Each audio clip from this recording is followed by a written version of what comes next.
Este primer ejercicio nos está pidiendo que determinemos el rango de la matriz que nos están dando en función de tres parámetros.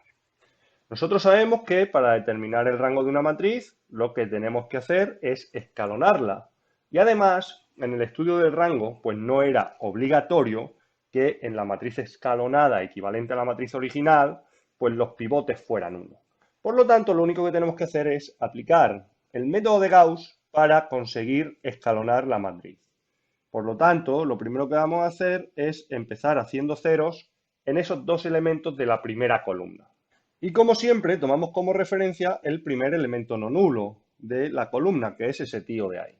Por lo tanto, aquí las transformaciones elementales son bastante sencillas, ya que tenemos el mismo número en la fila donde queremos hacer un 0 y en la fila de referencia. Por lo tanto, sería sustituir la fila 2 por el resultado de hacer fila 2 menos fila 1 y sustituir la fila 3 por el resultado de hacer fila 3 menos fila 1. Por lo tanto, tendremos que la primera fila se queda tal cual está, 1A, B, C. La segunda fila la vamos a cambiar por el resultado de esta operación, 1 menos 1, 0, B menos A, 0, B menos A. Y aquí tenemos CA menos BC. CA menos BC.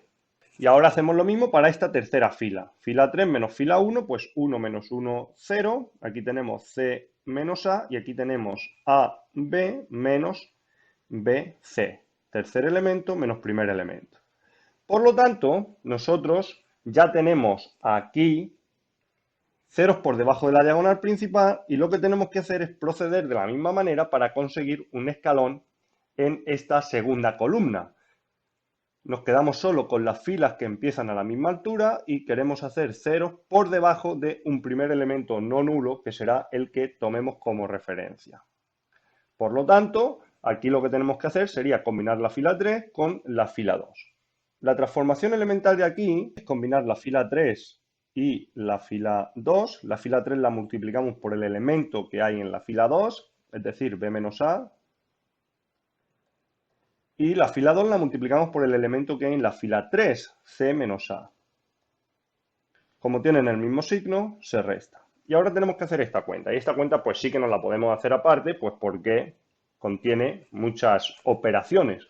Entonces, B menos A por fila 3, tenemos B menos A por C menos A, este elemento de aquí, y B menos A por este elemento de aquí, tendríamos B menos A por AB menos BC. Y ahora menos C menos A por la segunda fila, menos C menos A por B menos A. Y aquí tenemos menos C menos A por CA menos BC.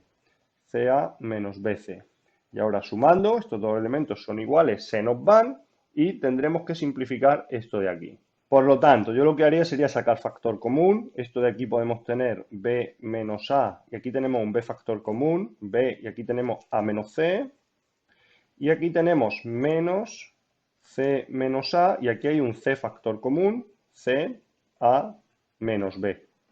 Y ahora fijaros que podemos manipular estos elementos, el C menos A y el A menos B, para tener lo mismo que tenemos aquí arriba, porque aquí lo tenemos igual, B combinado con A y A combinado con C, pero el orden de la resta es distinto. Aquí tenemos B menos A y aquí tenemos A menos B. Aquí tenemos A menos C y aquí tenemos C menos A. Por lo tanto, fijaros, si yo le doy la vuelta a este, tengo B menos A, le tengo que cambiar el signo, lo tendría positivo. Y ahora si le doy la vuelta a este, tendría A menos C, le tendría que cambiar el signo. Como lo tenía positivo, de haber cambiado esta operación, lo vuelvo a tener negativo. Por lo tanto, este elemento segundo de aquí vuelve a ser menos A menos C por B menos A. Y este de aquí arriba se nos queda como está. B menos A, B, A menos C. Ahora fijaros que tenemos A menos C factor común, B menos A factor común. Por lo tanto, sumando, que sería restar, tendríamos B menos A menos C, y aquí tenemos B menos C. B menos C. Y este sería el elemento que corresponde a esta posición tercera de aquí. Por lo tanto, si escribimos nuestra matriz resultante, tendríamos que la primera fila se queda tal cual, 1, A, B, C, la segunda también, 0, B menos A, y aquí, si queréis, sacamos factor común la C, sería A menos B, y en este tercero tendríamos 0, 0, y este tío de aquí, B menos A menos C, B menos C. Por lo tanto, tenemos la matriz escalonada. Fijaros, está formada por escalones. Por lo tanto, ya podemos estudiar el rango de esta matriz. El rango coincide con la cantidad de filas, columnas distintas de 0. Entonces, lo que tenemos que hacer es ver cuántas filas tenemos distintas de 0, dependiendo de cuándo se anulen los elementos de la diagonal principal. Aquí tenemos unos elementos que dependen de los valores de un parámetro, es decir, que puede haber situaciones en las que valgan 0 y este de aquí también. Este de aquí no, este es 1, este siempre es distinto de 0, por lo tanto al menos siempre vamos a tener una fila distinta de 0. Entonces vamos a igualar a 0 cada uno de los elementos de esta diagonal principal, que hablando de forma genérica sería el primer elemento no nulo, lo que conocemos como pivote. Aquí tendríamos b menos a igual 0, que nos resuelve b igual a, sería la primera condición, y este de aquí tendríamos b menos a por a menos c por b menos c igual 0. Como esto es un producto de tres elementos que vale 0, al menos uno de los tres tiene que ser 0.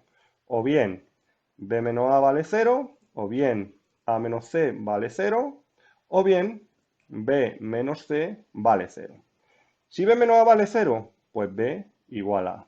Si a menos c vale 0, pues c igual a. Si b menos c vale 0, pues b igual c. Y aquí nos salen otras tres condiciones sobre los valores de los parámetros. Una vez que tenemos estas condiciones, pues llega el momento de discutir. Entonces,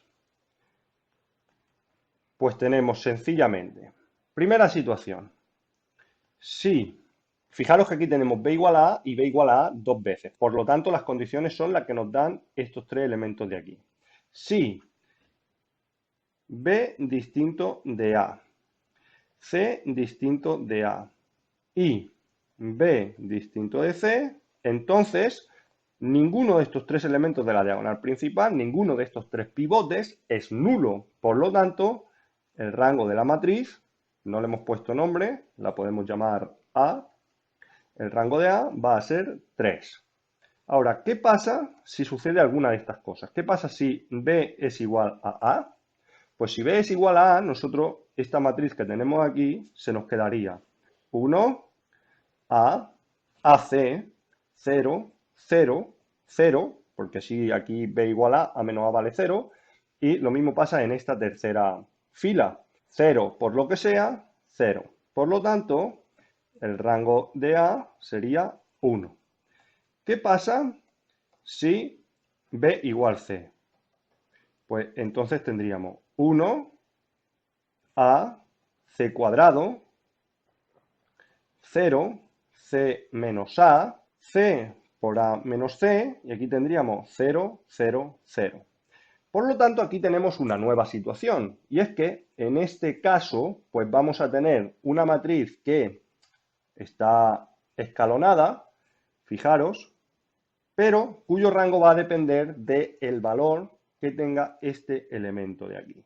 Si este elemento de aquí, el pivote, se anula, pues podría influir en el rango de la matriz. Por lo tanto, tendríamos que discutir qué pasa en estas dos situaciones. Ese, si os dais cuenta, ya lo habíamos resuelto aquí, que sería este valor de aquí, a menos c igual 0. Por lo tanto, de aquí tenemos dos situaciones. La primera podría pasar que si c es igual a, c igual a A, y la otra situación sería si c distinto de A. Si c es distinto de A, entonces tendríamos dos filas distintas de 0, el rango de A sería 2, y si c es igual a A, entonces esta matriz se nos quedaría 1, A cuadrado, 0, 0, C menos C es 0, y aquí C menos C es 0, y aquí tendríamos 0, 0, 0. Por lo tanto, el rango de A volvería a ser 1. Entonces, fijaros, nosotros hemos dicho,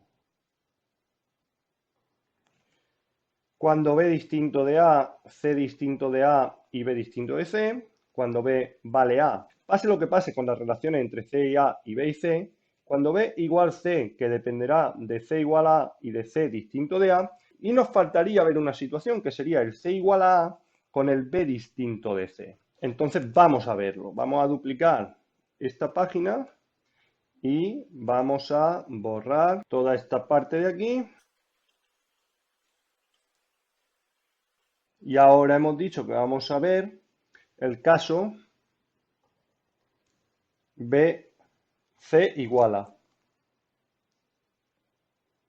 Si C igual a, entonces tenemos que la matriz se nos quedaría 1A, BA, 0, B menos A por A menos B, A por A menos B, y aquí tenemos 0, 0, 0.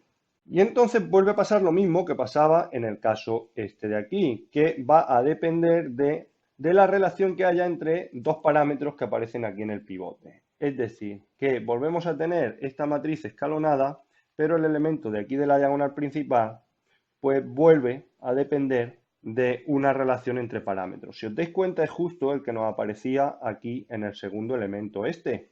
Por lo tanto, tenemos que discutir los dos casos, entonces tendríamos que si C vale A, podría pasar que B fuera igual a A o B fuera distinto de A. Si B vale A, entonces vamos a tener aquí 0 y aquí 0 y tendremos que el rango de A vale 1 y si B es distinto de A, entonces este elemento va a ser no nulo y vamos a tener dos filas distintas de 0, por lo tanto el rango de A va a ser 2. Entonces, ahora sí, ya hemos contemplado todas las situaciones posibles y el ejercicio pues lo tendríamos terminado. Vamos a hacer una pequeña anotación sobre cómo podemos estructurar o cómo podemos organizarnos para estar seguros de que contemplamos todos los casos posibles a la hora de estudiar el rango, cuando este rango depende de los valores de un parámetro. En este caso nos han salido tres situaciones. Nos ha salido que A podía ser B, que A podía ser C o que B podía ser C. Es decir, tendríamos tres condiciones que podrían pasar o no pasar, un sí, no. Por lo tanto, tendríamos 2 elevado a 3 combinaciones posibles. 8 casos, 8 situaciones que podrían dar lugar a diferentes rangos de la matriz. ¿Cómo garantizo que estudio todos los casos? Pues una de las maneras más sencillas es como hacer una especie de diagrama de árbol. Es decir, yo tomaría la primera variable, A distinto de B, y A igual B. Esa sería mi primera rama. Luego tendría, si A es distinto de B, pues el A puede ser distinto de C, o el A puede ser C, y el B puede ser distinto de C, y el B puede ser C.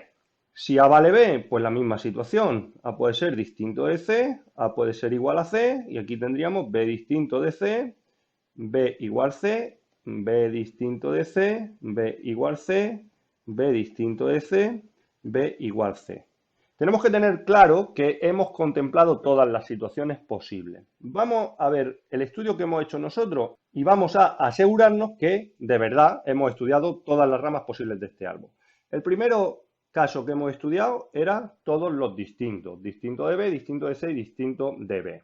Después hemos estudiado el caso en el que B era igual a A y en ese caso no dependía de ningún otro parámetro. Por lo tanto, daba igual lo que pasara a partir de ahí. Si B igual a A, hemos estudiado este caso de aquí que nos cubría todas las ramas porque no dependía de la relación existente entre los demás parámetros. El siguiente paso que hemos dado era estudiar B igual a C, que dependía de C igual a A y de C distinto de A. Por lo tanto, cuando C igual a y B igual a C lo hemos estudiado, cuando C distinto de A y B igual C lo hemos estudiado. Por lo tanto, tenemos el B igual a C con el AC y el B igual a C con el A distinto de C. Y lo que hemos dicho, nos faltaba ver qué pasaba con A igual a C y B distinto de C, que por eso hemos estudiado este último caso, el C igual a A. Y no dependía de la relación entre B y C, sino de la relación entre B y A. Por lo tanto, el C igual a A lo hemos estudiado para cualquier caso, el C igual a A, aquí podemos tachar el camino también. Por lo tanto, ya podemos estar seguros que hemos contemplado todas las situaciones posibles. La segunda nota que quiero hacer es simplemente un pequeño consejo también sobre la organización de esto. Mi recomendación es siempre seguir más o menos el orden que hemos seguido aquí. Es decir, en el primer caso nosotros estudiamos la negación de todas las condiciones que nos aparezcan al estudiar el rango, todas a la misma vez, y eso nos garantiza que el rango va a ser máximo, y luego cada afirmación de la condición la estudiamos como un caso particular. Si seguimos esa estructura y trabajamos lo suficiente para coger un poco de experiencia en esto de aquí, pues va a ser muy difícil que nos equivoquemos al resolver este tipo de ejercicios.